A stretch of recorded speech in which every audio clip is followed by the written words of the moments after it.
2025 में आवेदक मदन मोहन हैं, उनकी तरफ से एक शिकायती प्रार्थना पत्र प्राप्त हुआ था कि उनके खाते को हैक करके कुछ लोगों के द्वारा लगभग 42.5 लाख रुपए उनके खाते से निकाल लिए गए हैं। इस सूचना के आधार पर साइबर थाने पे मुकदमा अपराध संख्या 46/25 ये पंजीकृत किया गया और विवेचना इसमें प्रारंभ की गई थी।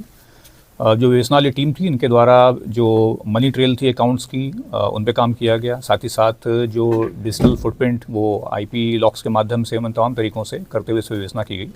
और इसी के क्रम में आज जो गैंग था जिनके द्वारा ये काम किया गया था, उनमें से 5 अभियुक्तों की गिरफ्तारी की गई है। जो गिरफ्तार अभियुक्त हैं, इनके नाम शमीम अंसारी, फ़खरुद्दीन, नसीम अंसारी, शहाबुद्दीन अंसारी और साहबलाल मरांडी हैं।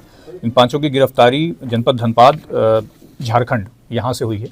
जो पूछताछ में विवरण सामने आया है कि इनके द्वारा जो भी अनसस्पेक्टिंग सिटीजन्स होते हैं, उनके फ़ोन पे कोई लिंक भेज करके इस माध्यम से एक मैलवेयर जो सॉफ्टवेयर होता है वो इंस्टॉल कराया जाता है, जिसके बाद उनको उनके अकाउंट आदि की रिमोट एक्सेस मिल जाती है। रिमोट एक्सेस का मतलब कि वो कहीं और पे बैठ करके आपका अकाउंट एक्सेस कर सकते हैं।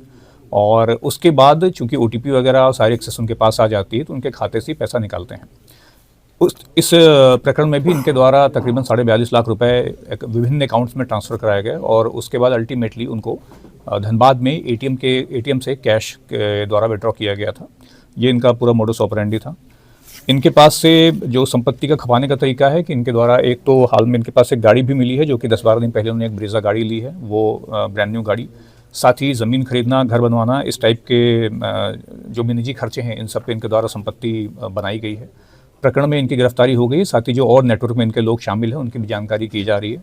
इसके अलावा जो संपत्ति इन्होंने बनाई है, गाड़ी की हमें जानकारी मिल गई है, अन्य संपत्ति की जानकारी करके उनका भी नियमानुसार जब्तीकरण किया जाएगा और अकॉर्डिंगली जो रिकवरी है उसके माध्यम से जो वादी था उनको वापस लाने का प्रयास किया जाएगा। पूर्व में इन्होंने इस तरह की घटनाओं को अंजाम दिया है क्या? इसमें जो अभी तो आपको पकड़े गए, इनमें से साइबर क्राइम का इनकी कोई प्रायर हिस्ट्री नहीं है, लेकिन विवेचना के क्रम में इनके पास एक दिल्ली पुलिस का एक और नोटिस मिला है, जो कि वहाँ की विवेचना जो कि 419-420 की फ्रॉड की विवेचना है, उसके संबंध में जानकारी की जाएगी। ठीक ठाक चांसेस हैं कि वहाँ भी साइबर क्राइम के संबंध में वांछित हों, और चूंकि साइबर क्राइम किसी के स्टेट से बंधा हुआ नहीं है, तो उसकी जानकारी की जाएगी। हो सकता है अन्य राज्यों में भी इनके विरुद्ध मुकदमे पंजीकृत हों, उसकी जानकारी की जा रही है।